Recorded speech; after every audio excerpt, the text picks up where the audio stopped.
Can you start viewing private TikTok account without following?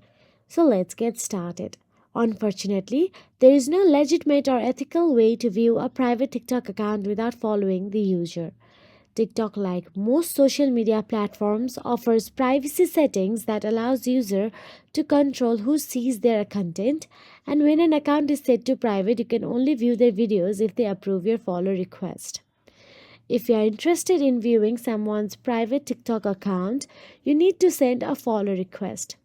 If they accept it, you will have access to their content. Simply respect the privacy of other users. If someone chooses to keep their account private, it is their decision and it is important to respect that.